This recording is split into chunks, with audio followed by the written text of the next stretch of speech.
का शरीर, ये शरीर हम हैं नहीं। हम जो अपने आप को शरीर तो माने बैठे हुए हैं, वास्तव में हम लोग शरीर नहीं है। शरीर एक दिन नाश हो जाएगा, आत्मा अमर है, आत्मा का कभी विनाश नहीं होता है।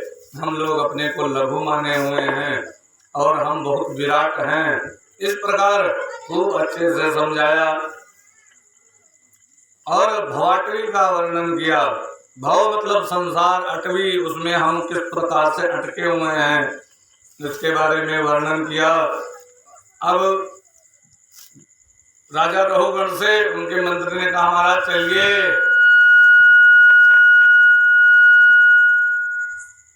कहा चलिए, तो कहा कहाँ चले? हमारा राज्य में। कहा कैसा राज्य? यही मेरा शरीर ही मेरा राज्य है। तो कहा बैठिए पालकी पर। कहा कौन बैठेगा? तो कहा राज्य कौन चलाएगा महाराज? कहा जिसको चलाना हो चलाए। अब हम अपने राम चले जो है संसार से विदा लेकर के, अर्थात अब मैं अपने गुरु जी के पास ही रहूंगा। और राजा रघुगण ने भेज दिया सब लोगों को, कहा जाओ तुम लोग, अब मैं इनको नहीं छोड़ूंगा। उनके साथ में ही रह करके जो है उन्होंने अपने शरीर का परित्याग कर दिया। इस प्रकार कहा महाराज जो कोई भगवान का भजन ना करे, सुखदेव स्वामी ने स्वामी से राजा परीक्षित ने पूछा, कहा महाराज कोई भगवान का भजन ना करे, पाप किया हो तो क्या उसके कोई दंड का विधान है? हाँ, जो कोई पाप करता है तो उसके लिए 27-28 प्रकार के नरक हैं, उसी में उसको जाना पड़ता है। कहा कौन कौन से नरक हैं?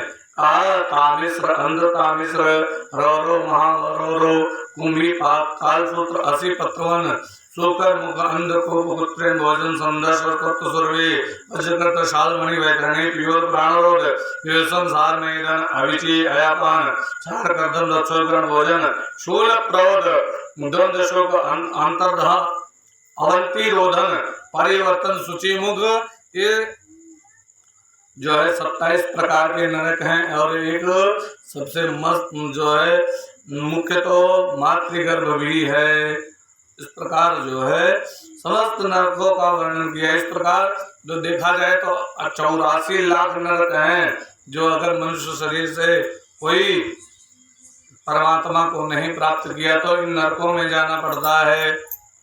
नरक में बचने का कोई उपाय है? जो जड़ भरत जैसी स्थिति ना हो पाए किसी की, और वो नरक से किस प्रकार से बच सकता है, कोई उपाय है? तब इसके लिए बताया। एक पुराना इतिहास बताता हूँ। सुखदेव स्वामी ने बताना आरंभ किया। कहा कान्य कुब्ज द्विजा कश्चित दासपति रजा मिला, नाम नानष्टोस राजारो दस्य संसर्ग दूषिता। का एक कान्य कुब्ज में एक ब्राह्मण हुआ, उसका नाम था अजामिल। बड़ा अच्छा ब्राह्मण था, लेकिन उसने एक दिन वो ढोल डाल गया तो वहां पर एक शूद्राणी के साथ में, एक वैश्या के साथ में एक जो है शूद्र को रति क्रिया में देख लिया। एक और शूद्र जानते हो किसको कहते हैं? शूद्र होता है जो बुरा कर्म करे, निंदनीय कर्म करे, उसी को मुख्य रूप से शूद्र कहते हैं। लेकिन हम लोग इसका अर्थ बदल चुके हैं आज के समय में। तो वो उसी में जैसे देखा तो उसका मन भी उसी गोरी चिट्टी चमड़ी के साथ में हो लिया। अब वो वैश्या के साथ ही रहे, अपनी पत्नी को छोड़ दिया, उसी को ले आया घर, उसी के साथ रहने लगा। रहते रहते काफी समय व्यतीत हो गया और उसके बालक हुए। एक दिन क्या हुआ, कुछ संत लोग अयोध्या से वृंदावन की तरफ जा रहे थे भगवान का स्मरण करते करते। तो रात जब पहले संतों की हो जाती थी, जो गांव पड़ता था वहीं रुक जाते थे। एक दिन वो चलते चलते अजामिल के गांव में पहुंच गए। तो अजामिल के गांव में किसी ने पूछा, अब वैश्या को तो धन चाहिए था, वैश्या धन चाहिए। अब वो धीरे धीरे चोरी करने लगा, चोरी करते करते डाकू बन गया। अब संत पहुंच गए उनके गांव में, तो अजामिल से सब लोग डरते थे, भय खाते थे। एक व्यक्ति से पूछा, ये बताओ कोई बढ़िया व्यक्ति है, सज्जन व्यक्ति, संतों का सम्मान करे, उसके यहाँ जाकर के हम लोग रुकेंगे रात में। हाँ महाराज, बहुत दुष्ट रहा, तो इसकी ऐसे जगह भेजूंगा तुम्हारी ये झोला डंडी भी नहीं रहेगी। भेज दिया, अजामिल है, बड़ा धर्मात्मा व्यक्ति है, उसके यहाँ जाओ, आपकी बड़ी सेवा करेगा। अब महात्माओं को दो भेज दिया, लेकिन उसने कहा अब जाइए तो पता लगेगा, ये जो है इनकी झोला डंडी बची, तभी तो उनमें जान बच जाए तो धन्यवाद। अब ये आए रात में बैठ करके, अब जैसे कहा हमें जो है सीताराम, जैसे सीताराम जैसे बोला तैसे वैश्या वो बाहर निकली।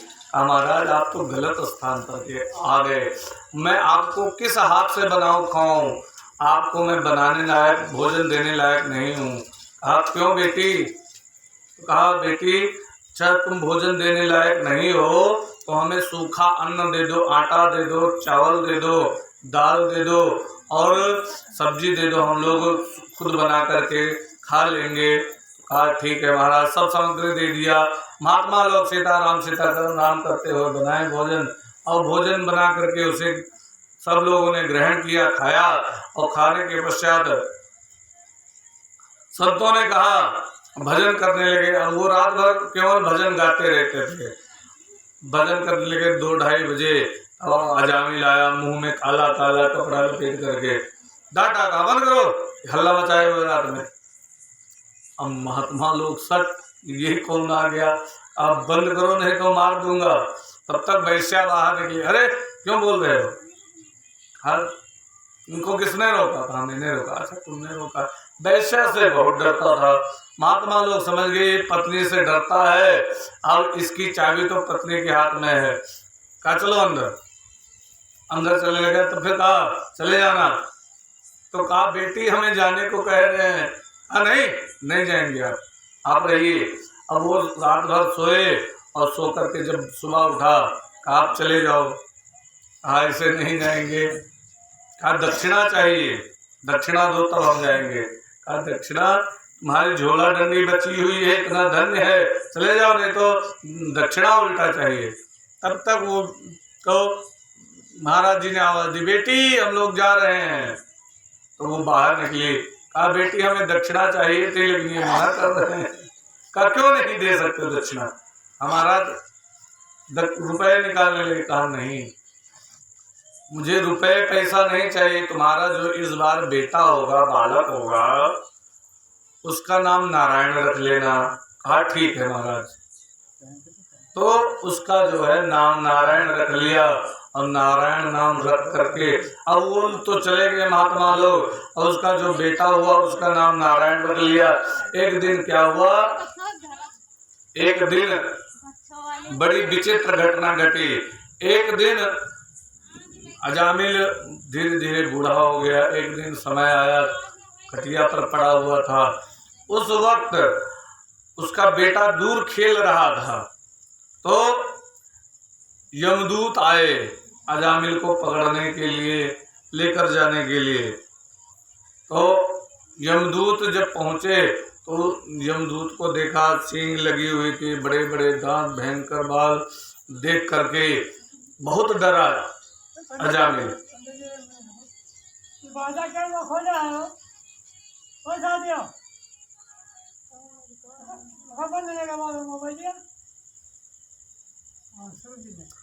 तो बड़े बड़े दांत, बड़े बड़े बाल देख करके डर गया। कहा ये कौन है?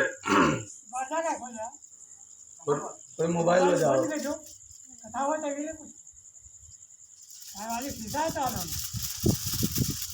बोलिए वृंदावन बिहारी लाल की।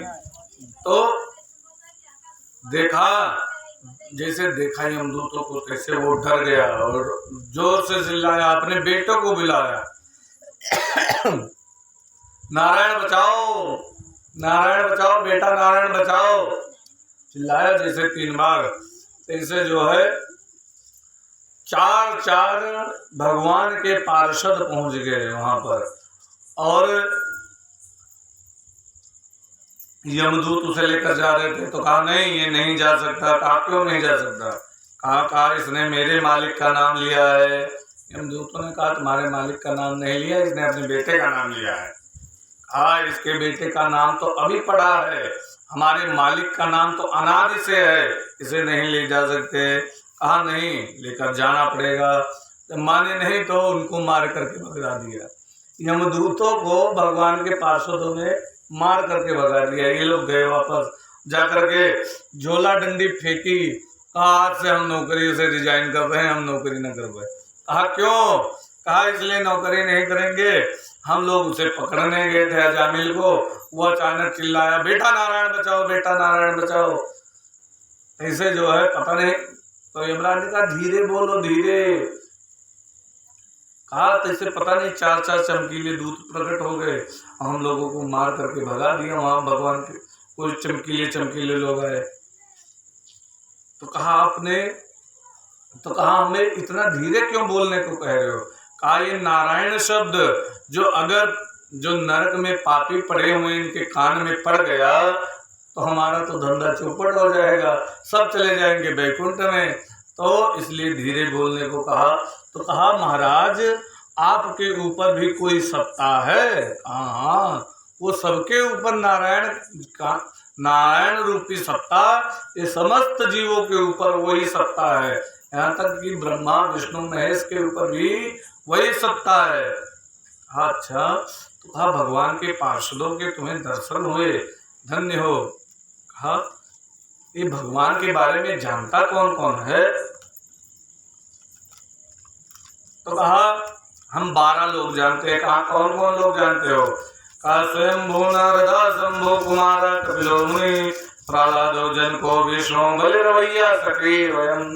कहा स्वयंभू भगवान, स्वयंभू अर्थात ब्रह्मा जी, नारद जी, भगवान शंकर, सनक सनंदन सनातन सनत कुमार, कपिल मुनि और प्रहलाद जी, राजा जनक और भीष्म पितामह वैद्य अर्थात सुखदेव स्वामी, और हम इतने लोग इसको जानते हैं।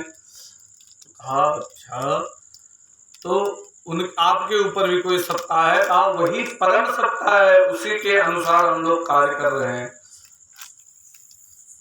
तुम लोग बड़े भाग्यशाली हो। यमराज ने कहा बड़े भाग्यशाली हो, तुमने भगवान के पार्षदों के दर्शन किए, तुम्हारे बहुत बड़े पुण्य थे। अब भगवान के पार्षदों ने अजामिल को कहा तुम्हारी आयु थोड़ी और बढ़ गई। अब अजामिल ने घर छोड़ करके अजामिल चला गया, क्योंकि दोनों का संवाद सुना था। आप भगवान का स्मरण नहीं करूंगा मैं, वो घर छोड़ करके चला गया, जंगल में जाकर के तपस्या करके भगवान में लीन हो गया। बोले वृंदावन बिहारी लाल की। तो इस प्रकार भगवान ने नाम के ऊपर बड़ी सुंदर कथा है। प्रहलाद, तो कहा महाराज अभी अभी प्रहलाद जी का आपने नाम लिया। सुखदेव स्वामी से राजा परीक्षित ने कहा महाराज अभी आपने प्रहलाद जी का नाम लिया, तो ये बताइए आपने हिरण्यकश्यप और हिरण्याक्ष के बारे में बताया था, प्रहलाद कौन है? तब बताया, कहा हिरण्यकश्यप का पुत्र है प्रहलाद। तो कहा महाराज इसके बारे में आप इसकी कथा नहीं बताए। प्रहलाद बताया संक्षेप में भी कथा, क्योंकि समय का है अभाव, भगवान के जन्म तक पहुंचना भी कथाएं कई हैं, इसीलिए समस्त कथाएं संक्षेप में। हमारे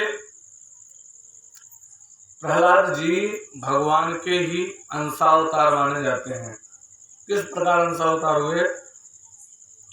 जब हिरण्याक्ष को सूकर का रूप बना करके भगवान वाराह ने मारा था, कल हम लोगों ने कथा सुनी है, उस हिरण्याक्ष का भाई था हिरण्यकश्यप। कहा मेरे भाई को भगवान ने मारा है, मैं भगवान को छोड़ूंगा नहीं। उसने तपस्या की, भयंकर तपस्या की, किसकी? ब्रह्मा जी की। और ब्रह्मा जी की तपस्या करके ब्रह्मा जी को प्रसन्न किया।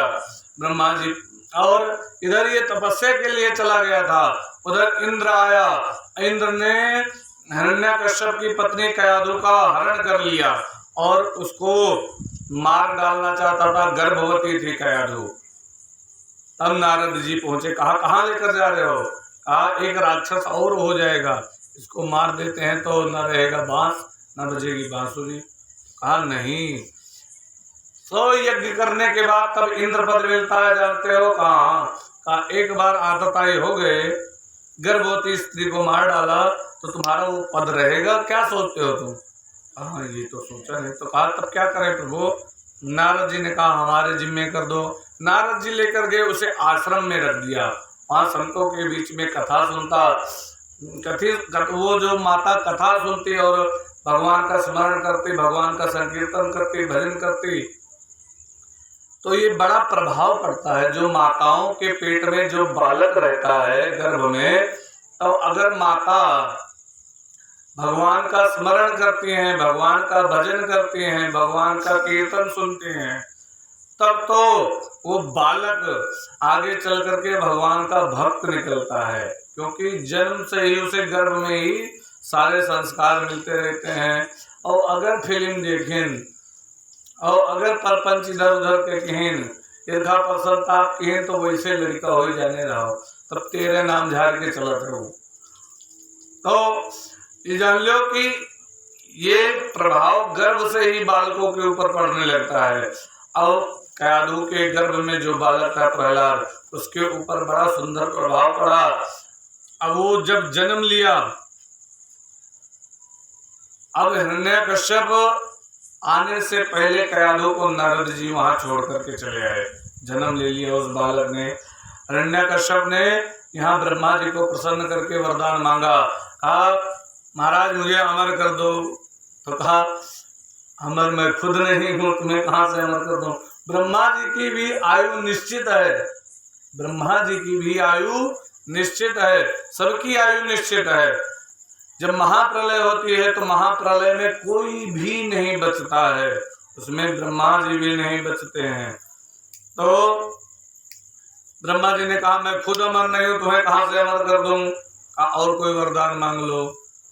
हम सरस्वती माता आई, उसकी जीभ पर बैठ गई। अब उसे बोलना था अमर ना मरने वाला वरदान मांगना था। उसने कहा ना मैं दिन में मरूं, ना रात में मरूं, ना किसी अस्त्र से मरूं, ना किसी शस्त्र से मरूं, ना किसी जानवर से मरूं, ना किसी इंसान से मरूं, और ना किसी, इस प्रकार उसने कहा ना 12 महीने में मरूं, ना सुबह मरूं, ना दिन में मरूं, ना रात में मरूं। इस प्रकार उसने सारा इंतजाम कर लिया। इस प्रकार उसने कुछ भी छोड़ा नहीं। तो जब कुछ भी छोड़ा नहीं, अपने तरफ से उसने पूरा इंतजाम कर लिया कि मैं मरूं ना किसी भी हाल में। भगवान भी बड़े कौतुकी, वो आया, कहा मैं भगवान से लड़ूंगा, भगवान को अब मैं पराजित करके रहूंगा। भगवान को लगा ढूंढने, भगवान मिले ना, तो बैकुंठ में गया और सब जगह गया, भगवान नहीं मिले। तो भगवान से किसी ने पूछा महाराज आप कहाँ थे? हिरण्यकश्यप आपको ढूंढ रहा है। कहा वो बाहर ढूंढ रहा था, मैं उसके हृदय में बैठा हुआ था, थोड़ा सा झुक जाता तो अपने हृदय में देख लेता कि मैं बैठा हुआ हूँ। तो कहा वो आपसे बदला लेना चाहता है। कहा कोई बात नहीं, देखा जाएगा। तो भगवान तो कुछ नहीं बोले। इधर प्रहलाद जी धीरे धीरे बड़े हुए, ये भगवान का नाम संकीर्तन करें, श्रीमन नारायण नारायण, भगवान का नाम लेते रहे। काहे कयाधु उसको डांटा, इसको समझा दो ये मेरा नाम न ले। जब लड़की का डांट दो ना करो तो लड़की शांत हो जाओ। तो प्रहलाद जी शांत हो गए। लेकिन एक बार क्या हुआ, प्रहलाद जी घूमने के लिए गए राज्य में। दृढ़ कब हुए जानते हो? घूमने के लिए गए राज्य में, तो वहां पर एक कहार था, कहार का पूरा परिवार रहता था। उसने जो है आवा बर्तन बनाए। बर्तन बनाने के पश्चात वो का जो पकावा जाता है ना, सब रख के, तो पकाने के लिए उसके ऊपर घास फूस रख करके जला दिया। और जला दिया तब याद आया कि इसमें तो बिल्ली के बच्चे साथ थे और मर जाएंगे वो जल करके, मुझे बड़ा पाप लगेगा। अब जब अनजाने में पाप, क्योंकि उनको याद नहीं था, तब चिल्लाने लगे, काहे प्रभु आप बचाओ इन बिल्ली के बच्चों को, आपका ही सहारा है, प्रभु भगवान का संकीर्तन करने लगे, श्रीमन नारायण नारायण हरि हरि। जब ऐसा संकीर्तन करने लगे, ऐसी विचित्र घटना घटी। तो कहा, प्रहलाद जी ने कहा बच जाएगा, कहा हाँ। तो कहा हमारे पिता भगवान है, तो तुम इसको क्यों भगवान मान रहे हो, किसी और का नाम क्यों ले रहे हो? कहा आपके पिता भगवान नहीं है, जबरदस्ती बने हुए हैं भगवान। इसके अंदर से भगवान बच्चे को बचा लेगा? कहा हाँ बचा लेगा। कहा ठीक है, अब इसको खोलना तो मुझे बुलाना। अब खोलने का समय आया तो कहा प्रहलाद जी को बुलाओ। प्रहलाद जी आए, पूरा खोला तो बीचों बीच में जहां बिल्ली के बच्चे था, उतना बर्तन पका ही नहीं, वो कच्चा रह गया। और जैसे खोला गया तैसे बिल्ली के बच्चे भुर बाहर निकल आए। तैसे प्रहलाद जी आश्चर्यचकित हो कि इतनी आग में बच्चे बच गए। इसका मतलब कि भगवान की सत्ता है।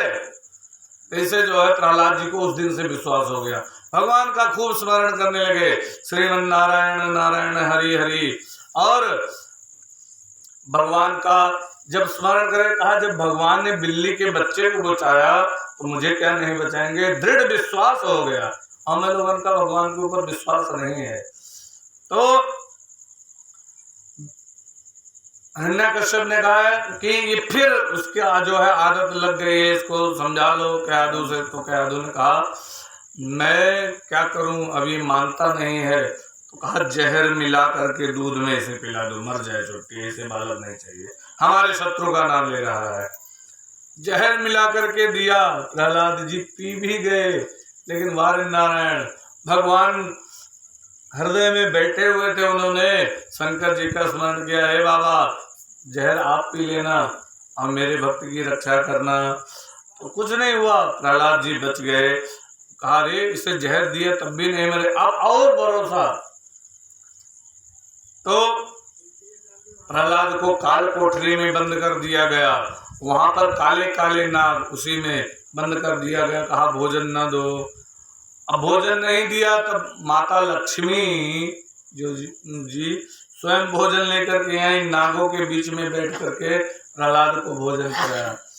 प्रहलाद जी को कुछ नहीं हुआ। कहा रे ये जब देखा सब लोगों ने तो कौर तोड़ करके अपने आप कौर उठ करके मुंह में जाए, और सब द्वारपाल देखे। कहा अरे ये तो विचित्र घटना घट रही है।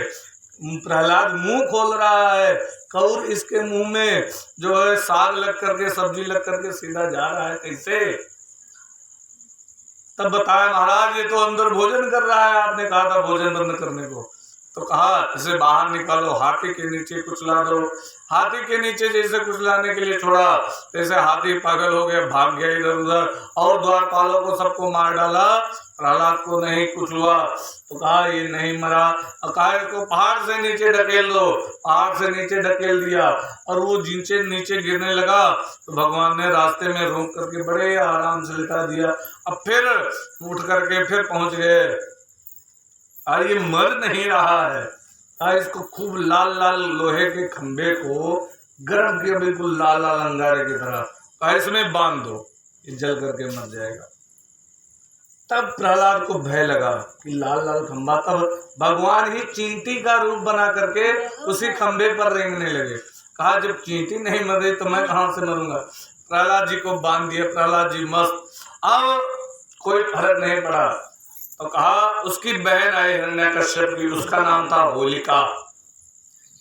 होलिका आई, कहा मैंने शंकर जी से वरदान लिया है, वरदान में मुझे ऐसे ही चुनरी दी है शंकर जी ने कि वो ओढ़ करके मैं आग में बैठ जाऊं तो मैं जलती नहीं हूँ। कहा अच्छा तो एक काम करो। कहा क्या?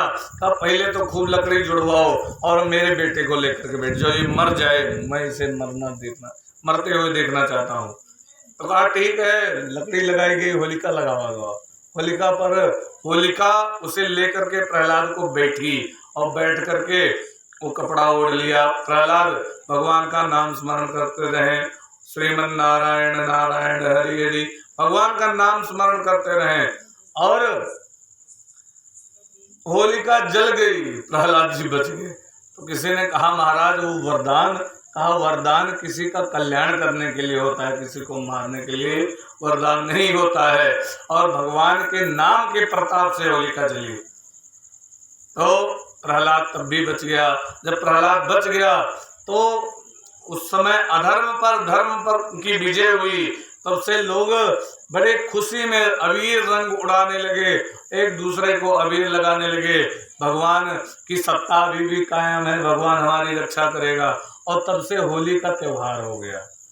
होलिका मरी और तब से होली के त्योहार मनावा जाए, ऋण गाड़ा जाता है। तो कहते प्रहलाद के रूप हुए तो ऋण नहीं जलता है, बाकी होलिका मरी जाता है। लेकिन ओका निकाले आवत है तो वक़्त निकाले आवत है तो चलो क्रिया की जाता है। ऐसे निकाले का तात्पर्य है कि भगवान उसको जो है निकालता है। उसको कहने का तात्पर्य ये कि भगवान उसकी रक्षा करता है। आग में बैठे रहे प्रहलाद जी तब रक्षा की है, ऐसे ही उसकी रक्षा करने के लिए आज के प्रथा है। इस प्रकार जो है ये सब तभी से नियम चला। और उसके पश्चात जब देखा कि प्रहलाद मरेगा नहीं तो उसको एक दिन पिता ने क्रोध में आकर के खड्ग निकाली और कहा बता तेरा भगवान कहा, नहीं तो मैं तुझे मार डालूंगा।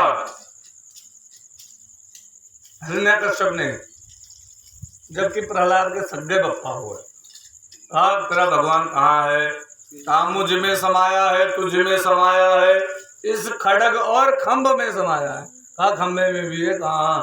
और लेकर के गदा मारा, खंभा तोड़ दिया। उसमें से हिरण्यकश्यप ने जैसे खंभा तोड़ा तैसे महाराज नरसिंह देव प्रकट हो गए। बोलिए नरसिंह भगवान की। आधा शेर शरीर का, आधा मनुष्य का, देख करके हैरान। मुख शेर का, नाखून शेर के, पूरा शरीर मनुष्य का। और बिल्कुल क्रोध में हिरण्यकश्यप को पकड़ा और पकड़ करके लेकर के बाहर आए। और बाहर भी नहीं आए, कहा उसने वरदान मांगा था ना घर के अंदर मरूं ना घर के बाहर मरूं, चौखटी पर लेके बैठ गए। और बैठे के बाद कहा हिरण्यकश्यप याद कर लो अपना सारा वरदान। न दिन है न रात है, न 12 महीना है मलमास चलत है, और न जो है न दिन है न रात है, न 12 महीना है, न कोई अस्त्र है, न कोई शस्त्र है, न मनुष्य हूँ, न मैं जानवर हूँ, न मैं राक्षस हूँ, न यक्ष हूँ। और कहा देख लो ना कोई अस्त्र शस्त्र है, नाखून।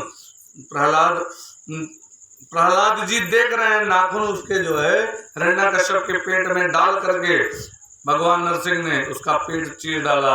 हिरण्यकश्यप की मृत्यु हो गई। बोलिए नरसिंह भगवान की। अब क्रोध बड़ा भयंकर हो गया, उसका क्रोध शांत ना हो। भगवान नरसिंह का क्रोध को देख करके अब प्रहलाद जी भगवान के सामने हाथ जोड़े खड़े रहे। सब देवता लोग आए, कहा महाराज भगवान का क्रोध शांत नहीं हो रहा है, प्रलय आ जाएगी जो भगवान का क्रोध नहीं शांत होगा। सब लोगों ने कहा भगवान को किसी तरह शांत कराया जाए। सब लोगों ने सुझाव दिया, सब लोगों ने स्तुति की, लेकिन भगवान शांत नहीं हुए। लक्ष्मी माता से कहा अरे आपके पति देव है, आप जाओ शांत कराओ। पर लक्ष्मी माता जैसे आई और जैसे देखा नरसिंह भगवान को, मारे डर के भाग गई। क्यों? कहा अरे मैं तो सोचती थी साधारण है, लेकिन ये तो बब्बर शेर का मुंह लगाए बैठे हुए हैं, इनके पास जाना नहीं ठीक है, क्या पता खा जाए, इनको इतना क्रोध आया हुआ है। लक्ष्मी माता भी डर गई। तो सब लोगों ने कहा प्रहलाद तुम्हारे कारण भगवान का ये अवतार हुआ है, इसीलिए तुम जाओ। प्रहलाद जी के डंडे की तरह गोदी में जो है चरणों में लेट गए। तब नरसिंह भगवान का क्रोध शांत हो, उठा करके अपनी गोदी में बिठा लिया प्रहलाद को, और गोदी में बिठा करके लगे चाटने। अब क्या पूछना है? प्रहलाद से कहा क्या मांगते हो, मांग लो। कहा प्रभु ऐसा देना हो अगर मुझे तो ये दे दो। कहा क्या? कहा यदा राशि समय कामान वरान तम वरदर्शवा कामानां मृत्यु संदोहम भवतस्तु ऋणेवरम। कहा हे महाराज अगर देना चाहते हो तो मुझे ये दे दो कि कभी भी मेरे मन में आपसे कुछ मांगने की इच्छा ही प्रकट ना हो। सोचो ऐसा वरदान मांगा है प्रहलाद जी ने कि कभी कोई इच्छा ही ना हो कि मैं आपसे ये वस्तु मांगू। ध्रुव का 12 भागवत में नाम नहीं है, इसीलिए प्रहलाद जी का नाम आया। तो कहा तथास्तु भगवान ने वरदान दे दिया इस प्रकार। तो कहा महाराज तो मनुष्य के लिए तो भगवान ने अवतार लिया। सुखदेव स्वामी से राजा परीक्षित ने पूछा, महाराज मनुष्य के लिए तो भगवान ने अवतार लिया, क्या भगवान ने इस प्रकार किसी जानवर की भी जान बचाई है? हाँ हाँ। तब कहा, इसके लिए पुराना इतिहास बताता हूं। एक कहा, एक गज था। गज जो है वो पत्नियों का संसर्ग करके उसके जो है कई पत्नियां हुई एक दिन, और कई बालक हुए, उससे उसका बहुत बड़ा परिवार हो गया गज का। अब समस्त हाथी बड़ी मस्ती से झुंड में चले, गज मस्ती की चाल चले। एक दिन उसे खुशबू आई जो है कमलों की, और उसी खुशबू को वो पकड़ करके चला गया सीधे। पहुंच गया कहाँ? पहुंच गया वो सीधे चलते चलते एक सरोवर में। वहां पर जो है बड़ा निर्मल जल था, उसे पिया और पीने के पश्चात उसी में कूद गया। कूद करके पूरे सरोवर को मथने लगा, और जब मथने लगा तो उसमें एक ग्राह रहता था, अर्थात मगरमच्छ वो रहता था। उसने कहा, ये कौन सा जानवर आया है? ये तो जो है पूरे तालाब का इसने पानी गंदा कर दिया है, और मैं अब भोजन क्या करूँगा, मुझे दिखाई नहीं देगा। तो उसने क्या किया, उस गज का पैर पकड़ लिया। मगरमच्छ ने गज का पैर पकड़ लिया हाथी का, और लगा खींचने। अब हाथी भी लगा खींचने, और गज भी इधर खींचे, और उधर से मगरमच्छ जो गज ग्राह था वो खींचे। अब बड़ी कोशिश की, लेकिन जैसे किनारे लेकर के आए तो ये जल जंतु तो था, तो इसका ताकत दुगनी हो जाती है मगरमच्छ की पानी में रहने से। फिर खींच ले जाए अंदर।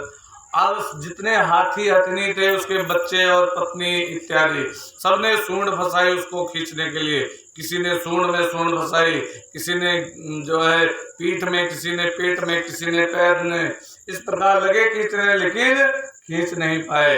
अंत में कहा, पिताजी, बच्चों ने कहा, आप निकलने वाले हैं नहीं, तो हम लोग कब तक आपका इंतजार करेंगे, हम जा रहे हैं। पत्नियों ने कहा, पतिदेव आप बाहर आओगे नहीं, तो हम कब तक आपका इंतजार करेंगे, तो हम जा रहे हैं। ऐसा हमारे लोगों साथ हुआ था। जब खटिया पर ही जाओ, देखो वो खूब, तो जो कुछ दिन सेवा कर दिया, 10-15 दिन, तो कहीं ठीक ही है, ऐसे मिल जाती तो ठीक रहा, मर जाती ठीक रहा। इस सेवा हमसे अपने होता है, का होता है, बड़ी मजबूरी है खरीद है। ये सबके ऊपर घटित होता है, ये हमारे लोगों ऊपर के घटना है, समझ लो। अब संकट में कोई उसका काम नहीं आया, इतना बड़ा परिवार। तब और ग्राह जो है खींचने लगा, उसकी सूंड इतनी बची। इनकी नाक होती है, सूंड जो है गज की नाक होती है, और नाक में अगर पानी चला गया तो वो फिर बचने वाला नहीं। लग और धार में खींचने लगा ग्राह। जब खींचने लगा तब उसको कोई याद नहीं आया। तब कहा, ये इस प्रकार इसका युद्ध हुआ 1000 वर्ष तक। तो कहा, महाराज अब मेरा कोई साथी नहीं है। तब सूरदास जी ने बड़ा सुंदर लिखा, तो उसने भगवान को याद किया। कहा, क्षेत्राय नमस्तुभ्यं सर्वध्यस्य साक्षिणे पुरुषाय आत्ममूलाय मूल प्रकृतये नमः। किसी का नाम नहीं लिया, किसी देवता का नाम नहीं लिया, हे शंकर भगवान हमें बचाओ, हे हनुमान जी बचाओ, हे राम जी बचाओ, ये कुछ नहीं कहे, कोई नाम नहीं लिए। कहा, बोला कि हे भगवान जो सबके अंदर विद्यमान है, कण कण में विद्यमान है, क्षण क्षण में विद्यमान है, सबके आत्मा रूप में है, हर जगह विद्यमान है, वो परमात्मा सर्वशक्तिमान मेरी रक्षा करे। अब जितने देवता खड़े रहे, इंद्र कहे ने एको चक्कर कह देते इंद्राय नमः, तो अब बचा लेते, लेकिन हमारा नावलियत नहीं है। और सब देवता कहें कि एको चक्कर जो बता देती, ब्रह्मा जी कहें एको चक्कर ब्रह्मणे नमः कह देती, तो नाम बचा लेते। लेकिन किसी ने, कोई देवता किनारे नहीं गया, कहा मेरा नाम ले नहीं रहा है। तब भगवान ने कहा, जो किसी का नाम नहीं है वही मेरा नाम है। भगवान चल दिए, और गरुड़ के ऊपर भगवान ने कहा, गरुड़ ने कहा प्रभु बैठिए मेरी पीठ पर, मैं आपको तुरंत अभी पहुंचा देता हूँ। कहा वाह, आज पता लगा तुम मुझे लेकर के उड़ रहे हो। अच्छा तुम मुझे लाद करके उड़ते हो। अब कानी उंगली दे दी भगवान, कहा पहले इसे बचाना पड़ेगा। गरुड़ के पीठी पर कानी उंगली से भगवान रख दे।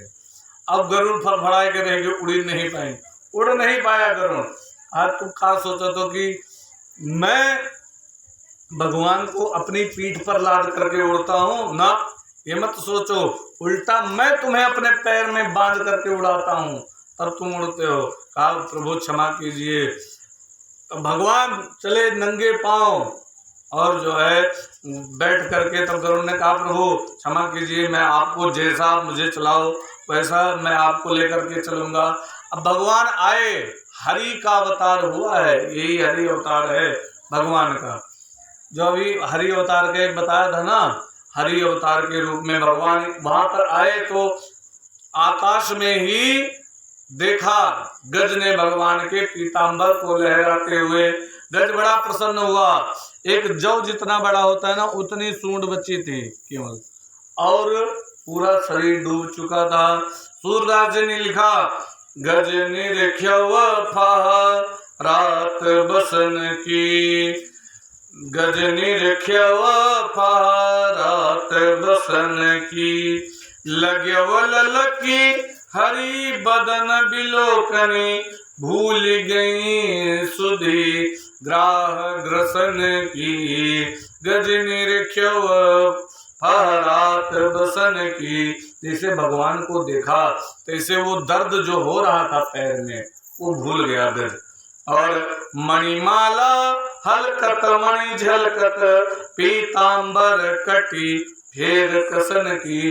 भगवान को देखा, मणियों की माला झलक रही थी और पीतांबर लहरा रहा था, कमर पर बड़ी सुंदर करदनी थी। उसका तो भूल गया कि मुझे ग्राह ने पकड़ा हुआ है।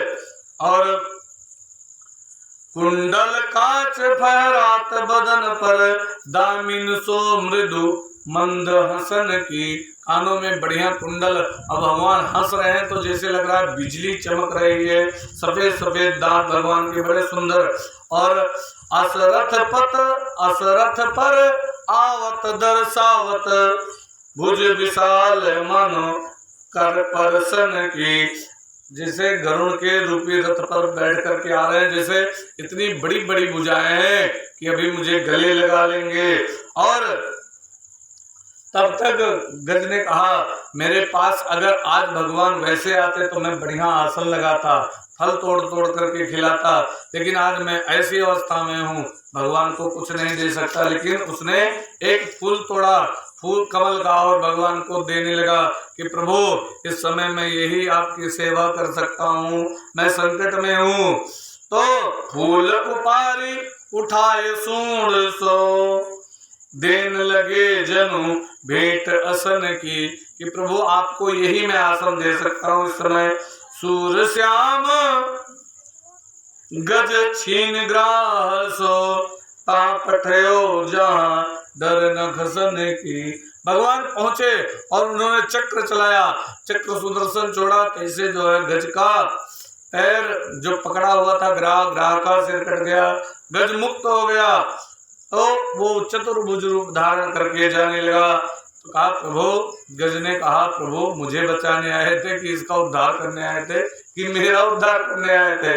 हाँ सुनो, जो कोई मेरे भक्त का पांव पकड़ता है तो उसका मैं पहले उद्धार करता हूँ, और जो मेरा पांव बाद में, चाहे मेरा पांव पकड़े हो, कोई भक्त का पांव पकड़ ले तो मेरे पांव पकड़ने वाले का मैं उद्धार चाहे बाद में करूं। मेरे भक्त का कोई पैर अगर पकड़ लिया है उसका पहले उद्धार करता हूं। और ये तू मेरा भक्त है इसीलिए इसका पहले उद्धार हुआ। जैसे करंट लागत है, जो कोई करंट मारे हो तो कबो हाथे से उन्होंने पकड़ से, ऐसे उसे डबल झटका लागत है। तो ऐसे जो है जिसने आपका पैर पकड़ा हुआ था इसीलिए इसको पहले उद्धार इसका कर दिया। और ये जानते हो पिछले जन्म में कौन था? ये गज और ग्राह पिछले जन्म में कौन थे? एक पांडुये वंश में एक राजा थे, उनका नाम था इंद्रद्युम्न। इंद्रद्युम्न एक बार जो है शिकार खेलने गए, वहां पर एक महात्मा को तपस्या करते हुए देखा। अब घर परिवार का विवरण बताए, वहीं पर बैठ करके लगे तपस्या करने। अब अगस्त मुनि आ रहे थे उधर से। अगस्त मुनि ने देखा ये तो राजा ढोंग कर रहा है। अगस्त मुनि ने श्राप दे दिया कि तूने किसी को बताया नहीं, ऐसे तपस्या करने लगा। तो वो अगर बताया होता तो तेरे परिवार